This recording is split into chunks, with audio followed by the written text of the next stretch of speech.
Yang pertama, kalian adalah generasi yang paling diuntungkan sekarang ini dengan adanya COVID-19.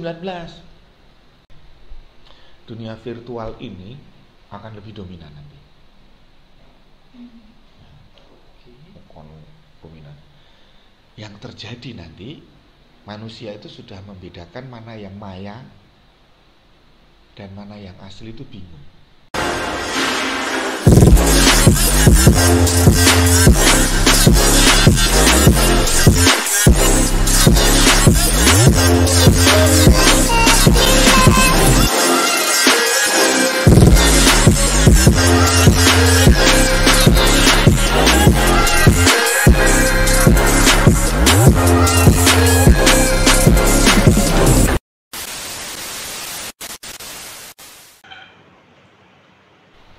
Shalom teman-teman, damai Tuhan beserta kita. Nah, pada kesempatan kali ini kita berkumpul nih.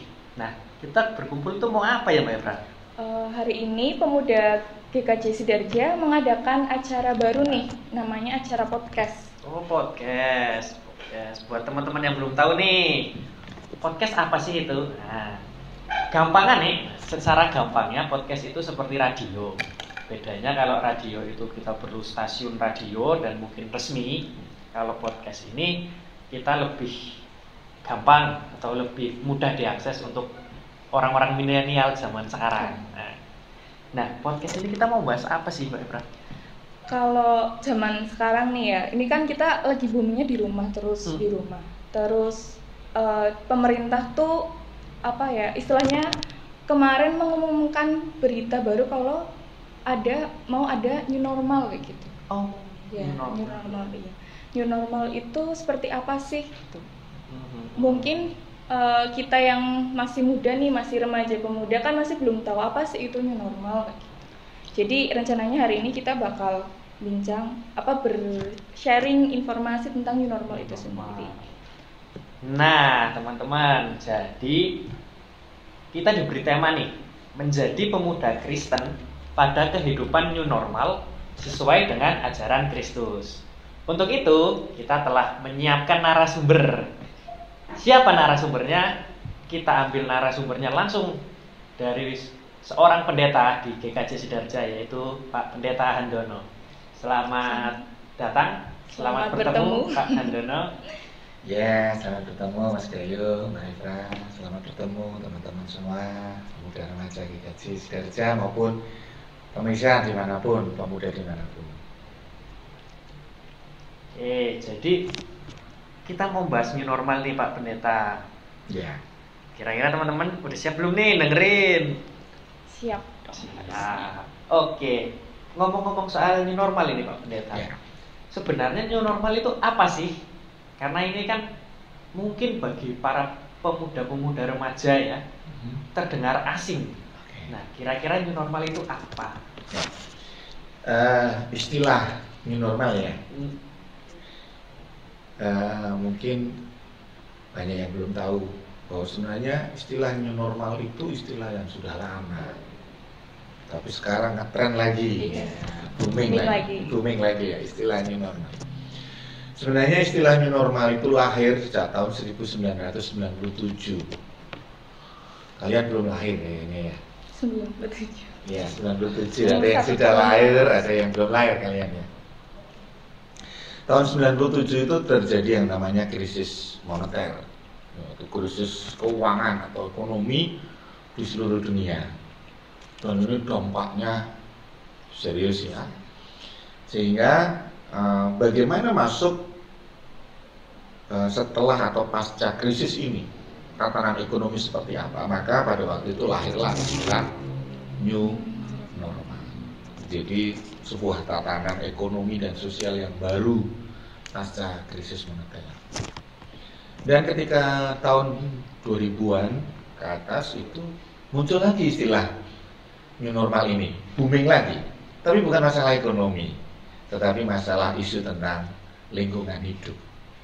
Yaitu ketika kalian pernah dengar ya, ada istilah global warming, pemanasan global. Dan itu kalau tidak dicegah, kalau habits kita ini tidak diubah, maka kebiasaan kita yang akhirnya akan mempercepat proses pemanasan akan mengakibatkan bencana yang mengerikan. Maka lahirlah istilah new normal ini lagi, dibumingkan lagi adalah bagaimana pola hidup yang diubah.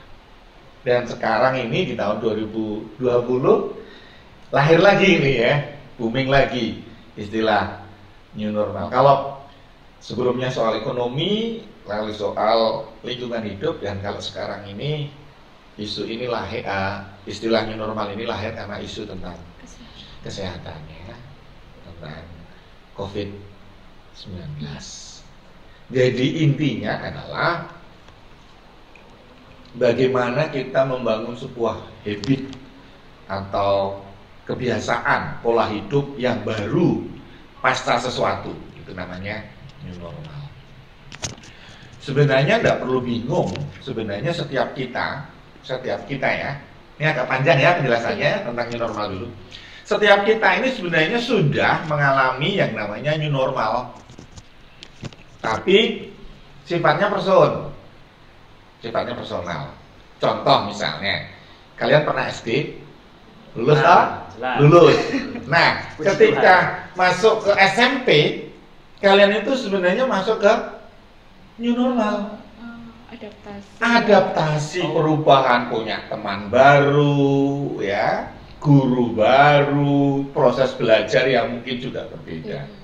Apalagi kalau kalian sudah mahasiswa, kerasa sekali ada new normal di sana. Dari proses belajar dari SD, TK, SD, SMP, SMA, tiba-tiba berubah ketika kuliah. Itu habit kebiasaannya berubah. Belajar tidak hanya ketika ada PR atau ketika disuruh, tetapi sudah menjadi kebutuhan, kemandirian belajar. Itu namanya sebenarnya kita masuk pada new normal. Ini kesaksian pribadi Pak Pendeta. Pak Pendeta juga mengalami yang namanya new normal secara khusus. Nah, kalian ingat ya, ketika Pak Pendeta harus menjalani operasi tulang punggung HNP, ya. Pasca operasi, Pak Pendeta harus masuk yang namanya new normal. Habit atau kebiasaan baru yang dulunya boleh lari, boleh angkat-angkat, boleh olahraga semaunya, sekarang harus membiasakan diri.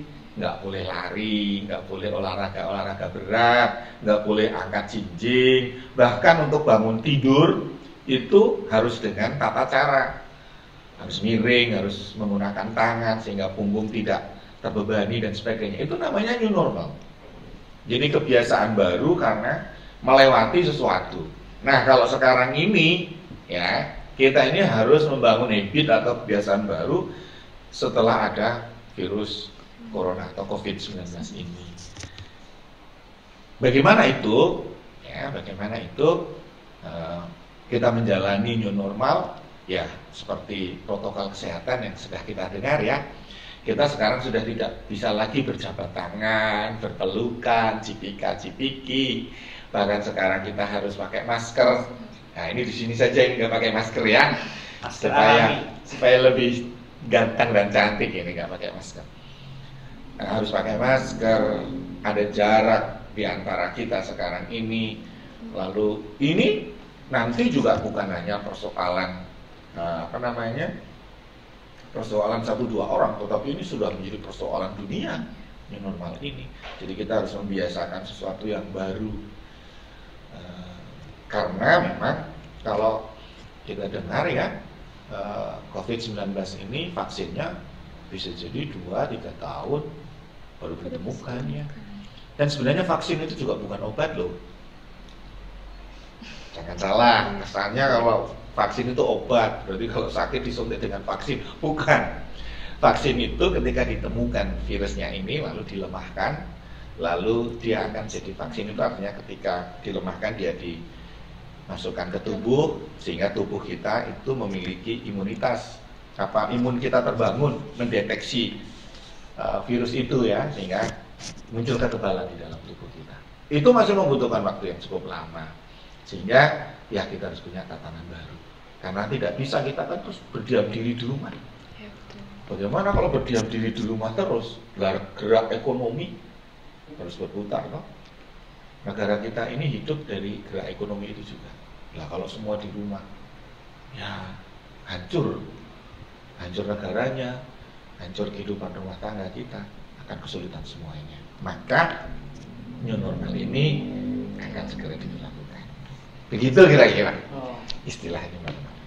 Baiklah Pak, tadi kan kita udah mendengar istilah secara umumnya Pak. Nah, Lalu untuk secara Kristiani, kita sebagai pemuda remaja, itu secara Kristen tuh new normal seperti apa Pak? Ya. Yang pertama, bersyukur. Oh, kan aneh nih. Kenapa malah bersyukur ini pemuda? Kenapa bersyukur? Karena begini.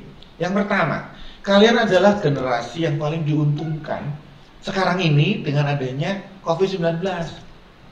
Diuntungkan dalam? Nah, diuntungkan dalam apa? Diuntungkan karena COVID-19 ini menyerang paling rentan yang terkena itu adalah anak-anak. Pertama, anak-anak. Yang kedua adalah usia lanjut. Yang ketiga adalah orang-orang yang punya riwayat sakit, ya, terutama pernafasan, jantung itu rawan. Dan yang keempat adalah ibu hamil.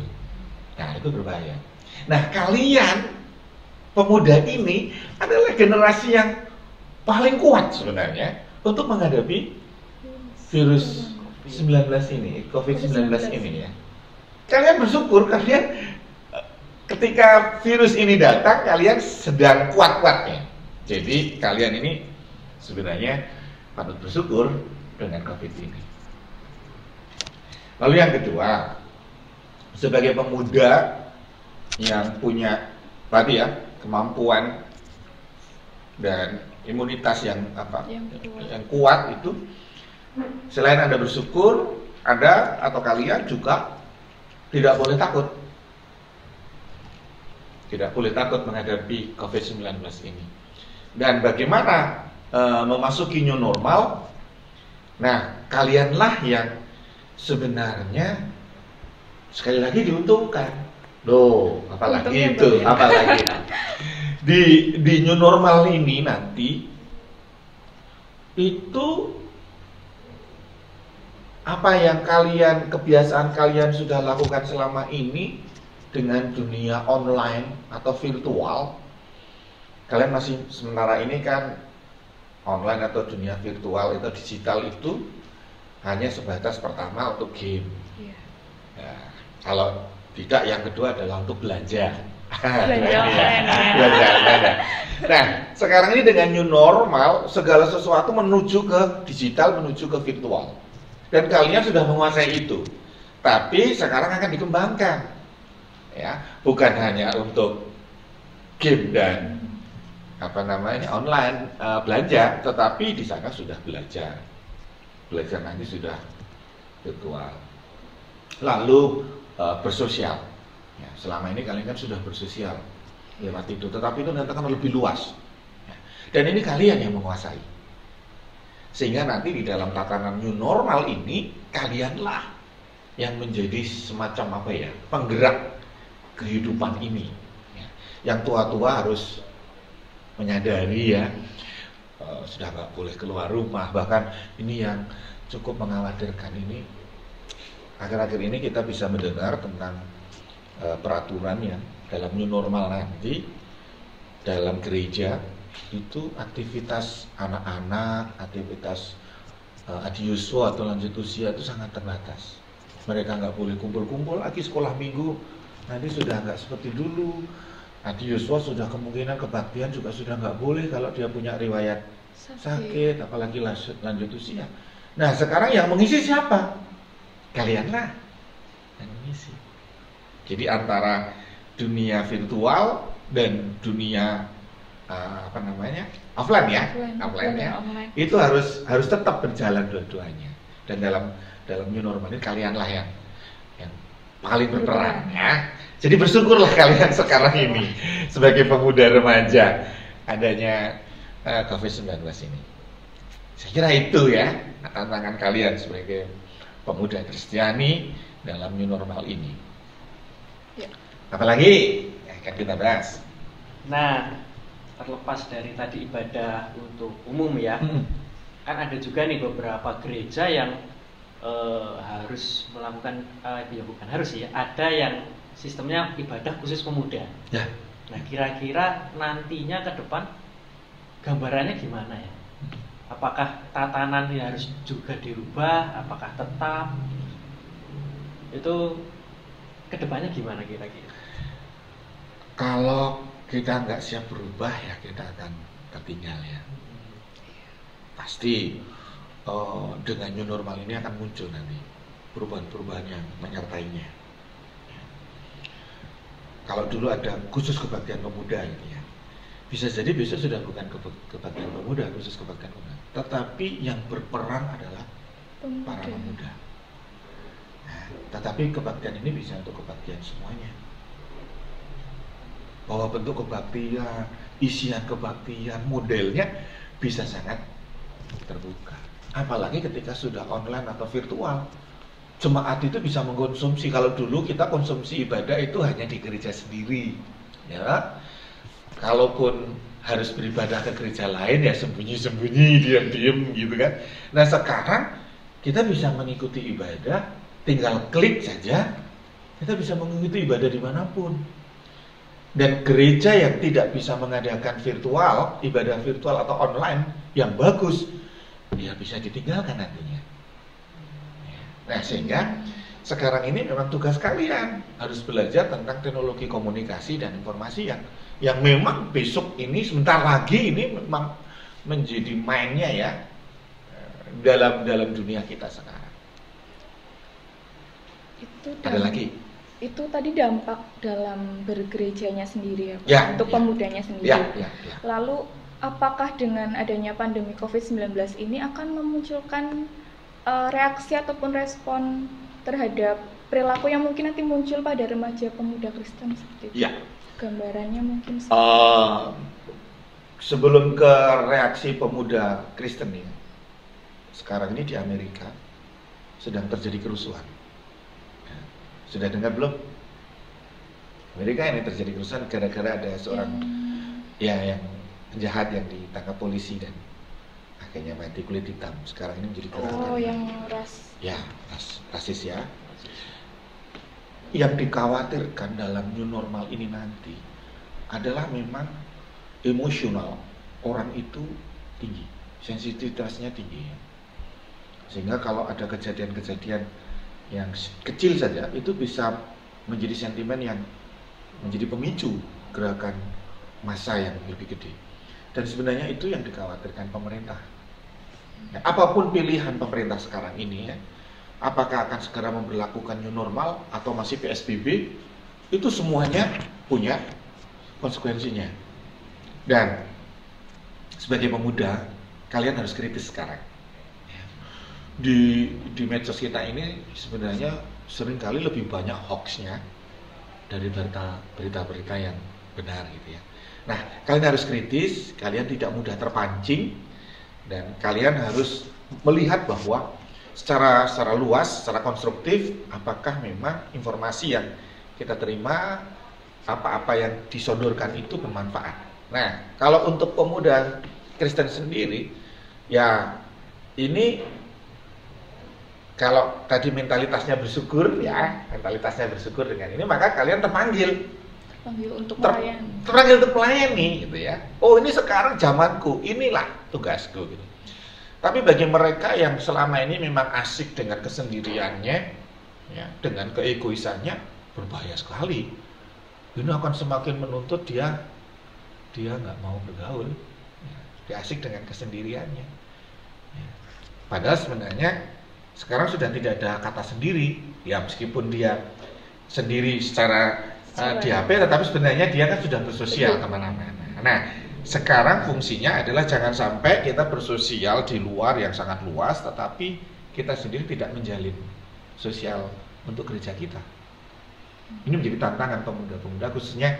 Nah, sekarang ini ya pemuda GKJ Sidoarjo, kalian harus selalu terhubung untuk memiliki kekuatan dan memikirkan gereja kalian di pundak kalian sekarang ini. Nah, tanggung jawab itu. Kalian yang generasi digital yang mampu menguasai ini. Kalau Pak Pendeta kayaknya memang sudah harus mengejar cukup terengah-engah ya. Nah, kalau kalian yang bekerja, Pak Pendeta tinggal mengikuti ya. Tidak terlalu berat Pak Pendeta. Tapi kalau Pak Pendeta harus belajar dari awal, sangat berat. Terima kasih pemuda-pemuda yang sekarang ini mengadakan podcast. Ini bagian dari reaksi pemuda. Iya, reaksi pemuda yang positif ya, yang dikehendaki, yang kita harapkan. Oke, selanjutnya. Panjang sekali nih ya penjelasannya Pak Pendeta ya. Pertanyaan singkat tapi penjelasannya panjang ya. Sabar ya. Masih iya, masih bisa kita kondisikan. Ada lagi nih Pak Pendeta nih. Apa itu? Tadi kan kita sudah membahas reaksi ya untuk pemuda. Kira-kira reaksi itu juga bisa mempengaruhi sifat dari individual masing-masing pemuda apa enggak? Mungkin lebih ke relasi atau hubungan antar pemuda remaja kan, sementara di rumah terus harus ada new normal terhadap kehidupan. Ya, ada yang bukan menafsirkan ya, ada yang memperkirakan ya. Dunia virtual ini akan lebih dominan nanti. Dominan. Yang terjadi nanti manusia itu sudah membedakan mana yang maya dan mana yang asli itu bingung.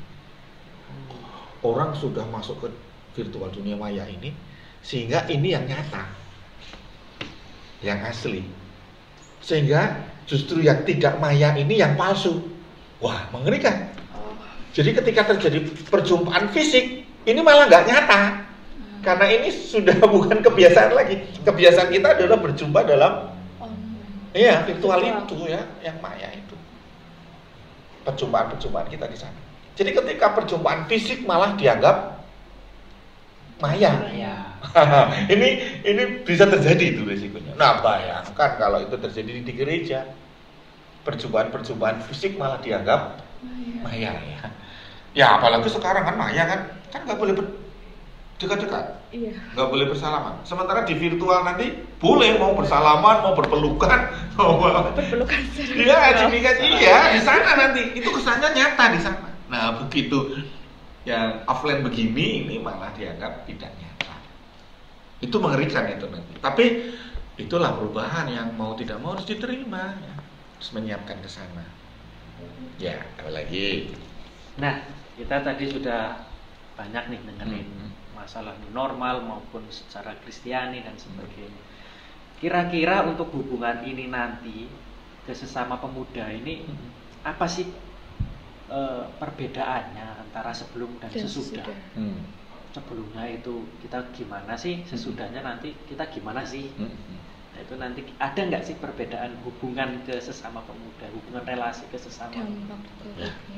Tapi sebelum jawab, ini kan ada minuman nih ya. Kenapa dibiarin begini nih? Sejak kapan ada minuman? Nah, ini gimana ini? Boleh diminum nggak ini? Iya.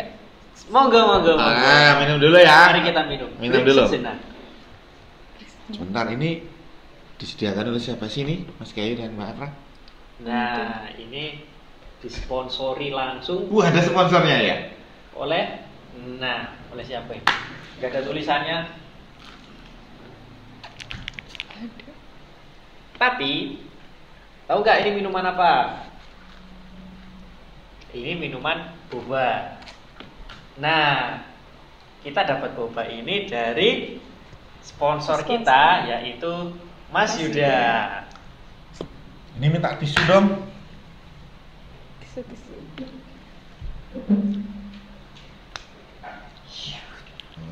Shoot keluar tisu. Hebat kan? Dunia sekarang ini hebat ya. Jadi buat teman-teman yang kepengen boba nih, nggak usah jauh-jauh, tinggal pesan langsung ke Mas Yuda. Yuda siapa? Yudanya kan banyak. Yudanya Malia. Oh, Yudanya Malia ya. Mas Eka Yuda Wijaya ya. Baik. Ada perbedaan nggak gitu ya? Tapi pertanyaannya sebelum dan sesudah ya, new normal nanti. Relasi pemuda itu ada bedanya nggak? Tentu ada ya. Tentu dong, cara berperilakunya harus berubah. Iya. Ya pasti model relasinya berubah. Bisa jadi kalian nanti, sekali lagi, kalau kalian melihat dalam sisi positif, maka ini keterpanggilan kalian untuk hadir, maka membangun komunikasi yang lebih intens. Tetapi bagi kalian yang tidak terpanggil, semakin terpuruk dalam hati, semakin menjauh, karena percuma-percuma kita dibatasi, ya, percuma fisik ya, percuma fisik dibatasi. Yang selama ini memang enggan kumpul, ya akan semakin hilang. Gitu ya. Tapi kalau kita ini terpanggil untuk, oh ini tanggung jawabku, nah sekarang saya harus ikut kumpul. Ya. Baik itu kumpul secara fisik tentu ya, yang dengan protokol kesehatan, maupun kumpul secara virtual. Dan ini akan mempengaruhi relasi antara pemuda satu dengan pemuda yang lain. Pasti akan berdampak ya. Kalau memang selama ini memang nggak suka kumpul, ya otomatis mau fisik aja angel gitu ya, apalagi nanti di virtual. Atau bisa jadi positif, setelah di fisik selama ini nggak pernah kumpul, tapi dengan virtual nanti malah terbuka, lebih pede. Iya, lebih pede, persekutuan lebih luas. Nah, dengan podcast ini nanti remaja pemuda yang selama ini tidak mau kumpul ya, tidak mau bareng-bareng, ayo relasinya diperbaharui ya, tentu dengan new normal nanti ya. Itu bisa tentu berubah.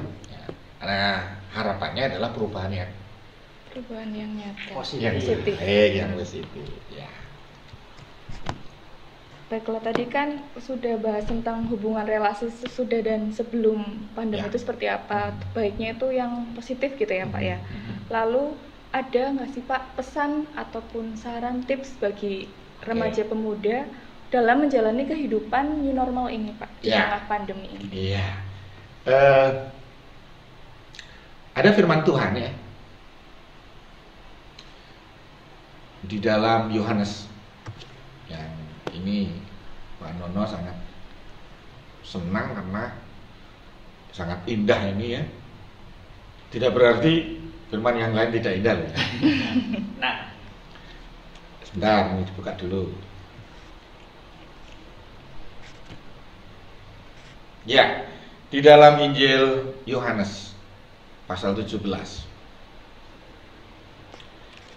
Injil Yohanes pasal 17 ya. Nanti kalian bisa buka. Atau kalau kalian sekarang bawa HP bisa dibuka langsung. bisa dibaca di bawah ini. Ya, nanti dibaca di bawah ini ya. Injil Yohanes pasal 17 ayat 11. Dan aku tidak ada lagi di dalam dunia, tetapi mereka masih ada di dalam dunia. Dan aku datang kepadamu, ya Bapa yang kudus, peliharalah mereka dalam namamu, yaitu namamu yang telah Engkau berikan kepadaku, supaya mereka menjadi satu sama seperti kita. Firman ini adalah doa Tuhan Yesus untuk murid-muridnya.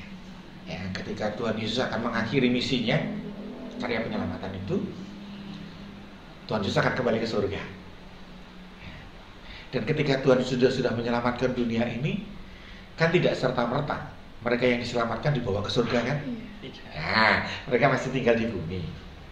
Dan Tuhan Yesus tahu persis tentang risiko, tentang tantangan, tentang bahaya yang harus dihadapi manusia ini. Oleh karenanya secara khusus Tuhan Yesus berdoa, mendoakan para murid. Dan inti doanya di sini adalah agar para murid itu tetap satu dalam situasi apapun. Tetap satu, sama seperti Bapa dan Anak satu. Kesatuan antara Tuhan Yesus sang Anak dengan sang Bapa. Ini doa Tuhan Yesus ini memang doa yang ya seperti sekarang ini. Ya, kekacauan terjadi di mana-mana. Ya. Gereja pun dengan adanya COVID-19 ini kalau tidak hati-hati bisa pecah. Ada yang pengennya begini, ada yang pengennya begini, harapannya begitu. Itu bisa mau. Demikian juga dengan pemuda.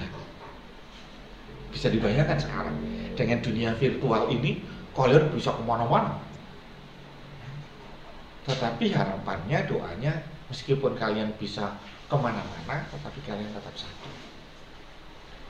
dalam new normal ini nanti harapan Pak Pendeta justru pemuda bisa semakin bersatu. Seperti doa Tuhan Yesus ya, mendoakan supaya murid-muridnya tetap satu.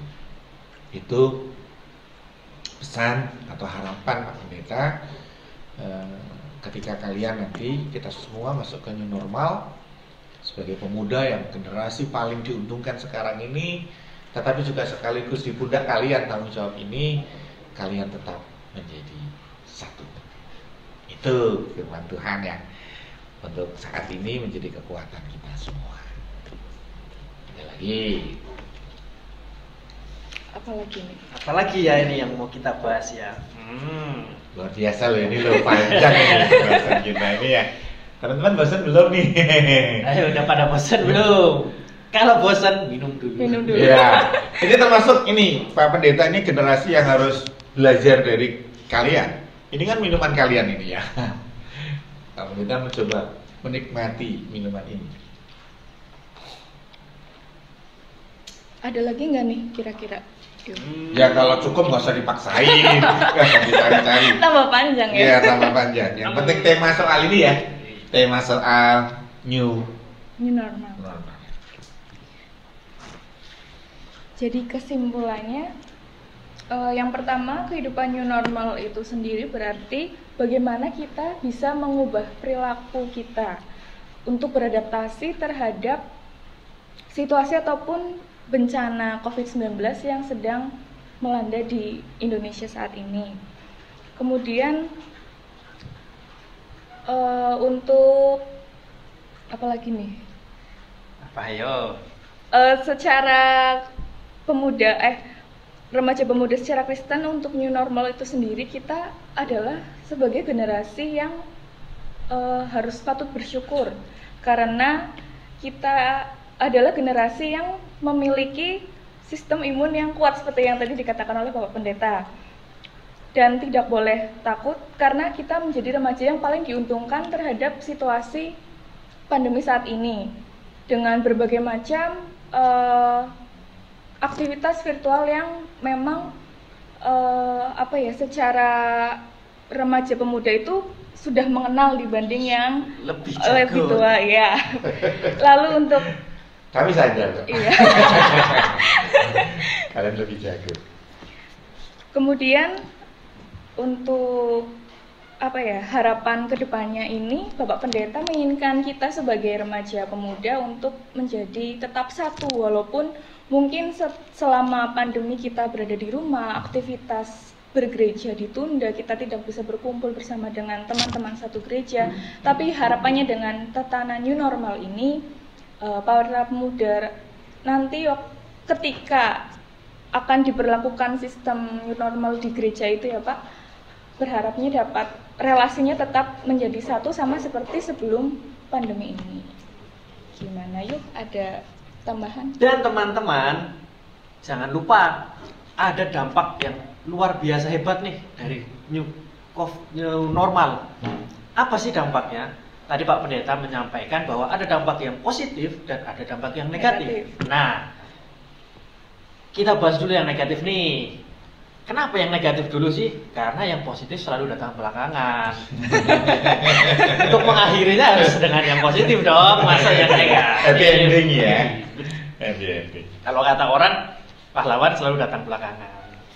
Nah, jadi salah satu dampak negatif yang sangat berbahaya adalah ketika kita makin terpuruk dan ya udahlah, kalau memang disuruh di rumah aja ya udah, aku di rumah aja, aku bisa main game sepuasnya, aku bisa ya nggak perlu ketemu sama orang, mungkin nggak perlu kemana-mana, enak di rumah dan sebagainya.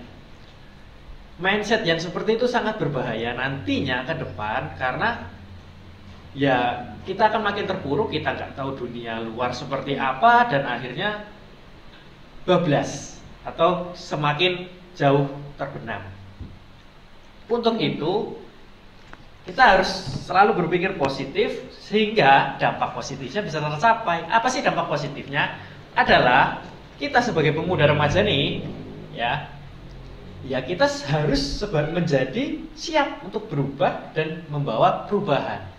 Nah, membawa perubahan yang seperti apa? Contoh, sekarang kan udah banyak nih ibadah-ibadah online.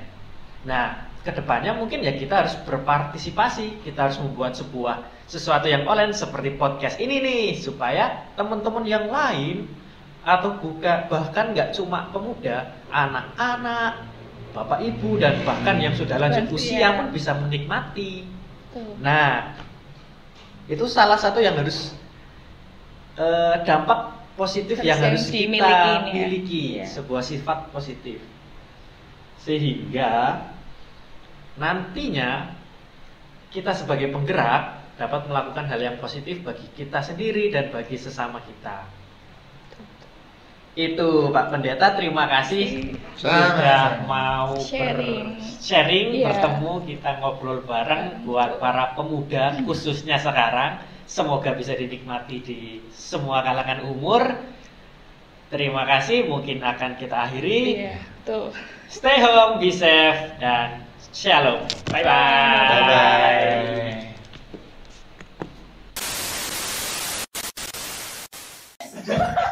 Kita udah dengerin podcast nih barusan. Apa sih judulnya? Podcast tentang new normal. Ya. Nah, masih ada kelanjutan ceritanya, dan kami dari Pemuda Remaja GKJ Sidarja mengundang teman-teman untuk ikut dalam persekutuan ibadah pada Minggu 14 Juni 2020 dengan tema Krisis Identitas. Saksikan.